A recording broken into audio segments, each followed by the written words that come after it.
What we got to the investors? Nothing. I just took a loan recently and the interest was 35% plus the administrative and that. Everything was now coming to almost 40%. So if I borrow 1 billion, it starts compound interest, just simple interest. In 1 year, it's already 1.4 billion. If it's compounded, it's going to like 1.6. There ought not to be any such thing as a professional politician. People have nothing to do anymore except to be a politician. That's their work. Because they know that's the fastest way to become rich. If you are busy with your election now, after you win, invite me. I need to spend 5 or 10 minutes with you. You will change Nigeria. Nigeria will become great. It is possible.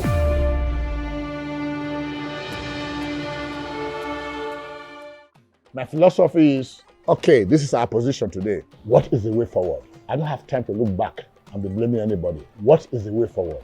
Because if you can have 2, 3 petrochemical plants, of course, if you have a refinery, you may not be able to get crude because our crude is already sold. But maybe some of the old feeds that are producing, you can buy locally. Maybe I'm not be able to do that research to know, but it appears that it is possible. And then the urea and the methanol plants. You have urea plant and methanol plant, which is the chemical plant. If you produce methanol, it will give you a resin. From there you can make paint. From there you can make adhesive. And once you have adhesive, what can you do with it? All the pieces of wood we have, you crush them and add the resin and adhesive to it. It becomes a board. You veneer on this side and veneer on the other side. That is what we are importing from China. So when you start a petrochemical plant, the moment you are able to start that and it's working, you create other industries. Government is government, so at every point, government is, hey, where's my VAT? You take CH4 maintain, and you are able to synthesize it into ammonia and urea. Government will say, where's my VAT? You have added value. You take that, you produce methanol, you produce resin, you produce paint, you produce adhesive. Government will say, where's my VAT? Is government not making money now? Government is not making money. You go forward, you say, okay, I want to use my adhesive and resin to make particle board. You want to use to make your kitchen and the wardrobe and all that. What is just there, it's adhesive and resin plus piece of wood that they grind, and we import all these things. Why? Let the money be in the hands of Nigerians. And when Nigeria is growing, Nigerians are employed, the government cannot tax Nigerians very well and we'll be able to afford it. But the way it is now, we are putting the cart before the horse. Every item is now vatable. When the profit in the business is not even up to 7%. So what you are going to do with this, you are going to plunge the country into stagflation and then deflation. Because you cannot take water from a cup that is dry. You cannot squeeze water from iron. It's not possible. You want to get more taxes? Yes, it is possible. But let us start from the foundation. The foundation. There should be a certain amount of money from our budget that we are going to dedicate to giving low interest to investors, Nigerian investors. If we have the lower interest, well, in economics, there's what you call the Phillips curve. It's called the Krabinat effect. When government says they need money, they are issuing treasury bills. Government says they need money, they are issuing bonds. Banks know that government can never fail. The government fails, the whole country fails. And if you give money to government as a bond, or you buy government treasury bill, the board of directors, the shareholders, they cannot blame you that you did wrong investment. So all the money in the system is being mopped up by government. So if government says our bond is 18%, the bank will give them the money because they are sure of the returns. What we got to the investors? Nothing. I just took a loan recently and the interest was 35% plus administrative and that. Everything was now coming to almost 40%. So if I borrow 1 billion, that's compound interest, just simple interest. In 1 year, it's already 1.4 billion. If it's compounded, it will go to like 1.6. Nigeria is a country that I love so much, full of organized chaos, but I love it. So if you go and take such loan and you say, okay, you want to do modular refinery, and some youth are blocking you on the way, and you go there and say, how do we solve this problem? Say the matter is in court. That is where government needs to come in. That is why I say we need a one-party system. Because if you have a one-party system, you are not worried about the next election. But now, when you have a one-party system, as soon as our President Tinubu entered power, not quite a year, we're already talking about the election. That's what we have been talking about since then. that the president, being a human being, he wants to do 2 terms. So where will he get the time to focus on how to industrialize Nigeria? His ministers, his governors, senators, everybody is talking about the next election. It is unnecessary. Something that started by white people so many years ago. The American Constitution that was written more than 200 years ago. We are beginning to see that there are so many defects that need to change with time. But there are Americans that think that the Constitution is a Bible, it cannot change. What makes sense 250 years ago may not make sense today, and it needs to be changed. When they started democracy, it was for those that had assets, that are educated, that had patriotism in them, that were allowed to vote. Today, anybody can vote. You can emigrate from Nicaragua, emigrate from Somalia, and go and form a bloc. We just did one election in Michigan, and the extreme left won because people from the Middle East, they formed a big bloc in that place, and they voted as a bloc. Socrates, 46 years before Jesus Christ was born, said democracy is the worst form of government. Think about it. Think about it. Can you tell me any institution that is run by democracy? Is it the Catholic Church? Did the Catholic Church tell all members of Catholic Church members they should come and vote for a candidate? It is not done like that. The cardinals get together and they pick a pope. What if they allow general election? They go and pick one hooligan who knows how to talk, who has money to spread. Democracy is not working in Africa. Democracy is a stumbling block to the progress of Africa, particularly Nigeria. Unchain our leaders from this cycle of election. Form one party. Make it to be inclusive. Look for intelligent people from every part of the country. There ought not to be any such thing as a professional politician. People have nothing to do anymore except to be a politician. That's their work. Because they know that's the fastest way to become rich. If you are in that, whoever is in politics today, go and look at his net worth in 1999 and see what his net worth is today. What did he do? Which job did he create? Who did he employ? Einstein said, if you continue to do the same thing and expect a different result, is the definition of insanity. 65 years now, or 66 years, we have been on our own. We have not been able to achieve anything. People will say, oh, this man is trying, he's doing road, he's building school, he's doing that. In my book that I wrote, I think I published in 2021, I wrote in there, I said the definition of success is only one criterion. How many industries were you able to influence, managed by Nigerians and owned by Nigerians, that are producing what we used to import, to the extent that we don't import them anymore? That is how we know whether you are successful.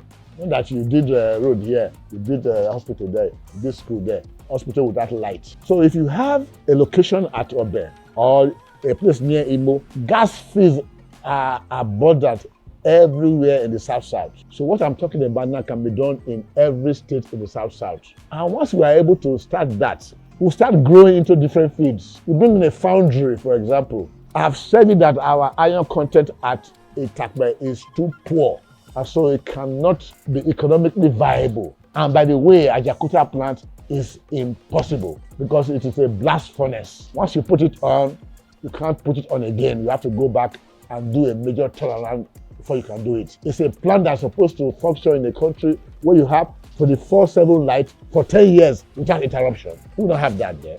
Our iron content is poor. So the best thing that makes sense economically is to import iron ingot and the alloys, and you bring in a foundry. Put it where there's this gas, where you are producing electricity. You create an industrial cluster, an industrial corridor right there. You don't have to worry about how to take that light to Benin City or to take it to Owerri.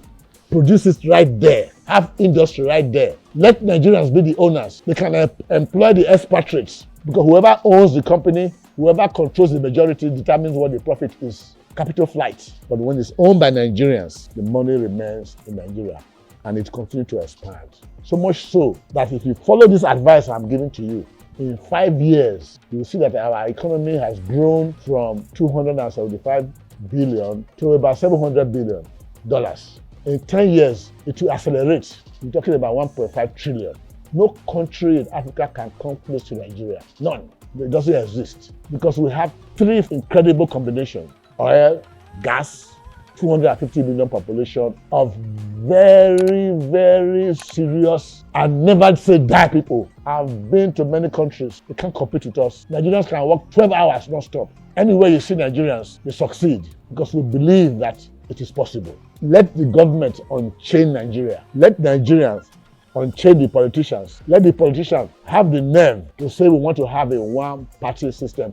Heaven will not fall. Democracy is not in our favor. It's a system that has kept us down. When foreign countries will come and say, we are not practicing democracy, we'll say, thank you very much. Do you want oil? Do you want gas? We will give it to you.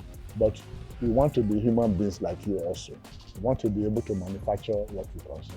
We don't want our children to be running away and be driven away again like flies. Not too long ago, about 70,000 Africans crossed from Morocco to Spain. And they asked them, what are you doing here? Said, in our country, there are no opportunities. And the opportunities that we have here, Spain doesn't have it. Spain cannot compete with Nigeria. Britain cannot compete with Nigeria.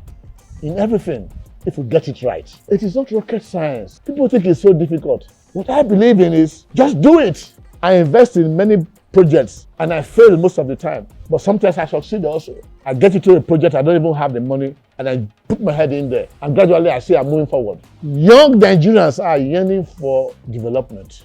They don't want to go overseas. When they get overseas, they do 2 jobs. They don't even get time to see their wives. Their wives are doing 2 jobs. They are doing 2 jobs also. From then they find that they come back here and say, yeah, man, I'm from here. It's not easy for them over there. We have a home here. When we develop it to come to the extent that even people overseas, they would like to come back to Nigeria. South Africans that are enjoying the privilege of the infrastructure that we have developed by white people, they will see that they can't even compete with us. Today, South Africa is the largest economy in Africa because of the effort of white people. But they don't have our resources. They don't have our population. They don't have our fighting spirit. When you see them on television, you can see they don't want to work. They just want to drink and have fun. Nigerians like to have fun, and nobody has fun more than us. But we work like hell also. When we go there, there are women that run after our men because we can provide and we're also strong in the other room. Nigeria, we hate thee. I thank you, President Tinubu, for changing that, our national item. That was the first thing you did. In my book, it's written there, before you came to power. I already wrote a book, The ABC of How to Industrialize Nigeria. And I asked a question. I said, it's in the book. Go and read it. I said, what kind of national item is this? The labor of our heroes past shall never be. I said, what hero? What labor have you done that can never be in vain? I said, bring back that old national item that says, do tribal tongue, may differ, in brotherhood we stand. What can be better than that? And Tinubu brought it back. That was the first thing he did. We are taking some decisions now that other people were afraid to take. Now I'm hearing of state police. Now I'm hearing of regions. We cannot continue to run a country where white people will go and drill oil, they will buy gas, they will now sell it. At the end of the month, they will share it to each state. That is communism. That's not capitalism. Because capitalism is when a state knows that if it doesn't generate money, if it doesn't establish industries, if it doesn't encourage entrepreneurs, they will not have revenue. Then you now see one state competing against the other state. Now there's no competition. Everything about government is lackadaisical. People are just in government because it's a place where they can go and feel very relaxed and be able to make some money. I did the program last time and I talked about what is happening in Nasarawa. The governor was boasting, he was very happy that he has been able to develop lithium and they are doing very well. People sent me and I look at it and I said, no. You have only taken one step from 3 traders of lithium, that's about 100 tons. You now drop it to 4 tons and it now becomes from $20,000 to $4,000. 20 tons and 4 tons. Which one is easier for the Chinese to carry away? Whereas, by the time you take that very 20 tons that becomes 4 tons and 24,000 dollars, by the time you take it to China, they make lithium battery that will be worth $900 to $1 million. That can be done here by us. Once we have those plants and we have the machinery, we employ the Chinese, they will work for us. I had the expatriate working for me before from America and Italy. 30 years ago, Dangote has expatriates working for him. I'm sure Rabiu does. Even Globalcom, I'm sure there are some Chinese people or Indians helping him to run the place. But they work for Nigerians. There is a discernible difference between people coming to colonize us here and ship away the profits than we as Nigerians being in charge. Because our roots are here, we can only visit and come back. I want to appeal to all the people that have been in government, that are hiding money over there. You can do something with it now. Because if you are in government, how much can you really achieve through hocus pocus? Not too much. Imagine if you have a petrochemical plant that can generate 4 billion naira in revenue and 1 billion is profit.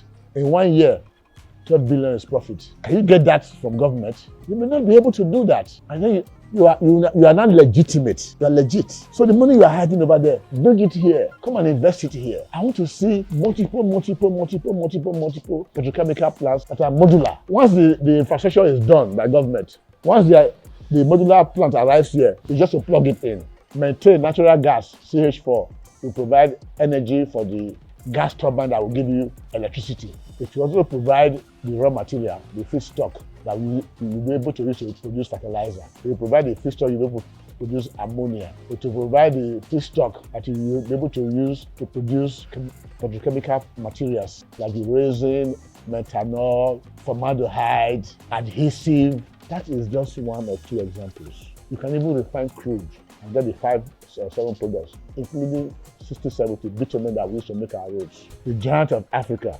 Let us live up to that name. President Tinubu, you are busy with your election now. After you win, invite me. I need to spend 5 or 10 minutes with you. You will change Nigeria. Nigeria will become great. It is possible. We are just moving in the wrong direction right now. You hear sirens? Where are they going to? Sit down. Yeah, they cook some food and all that. Yes. How they will remove this guy from there? This one will not be loyal.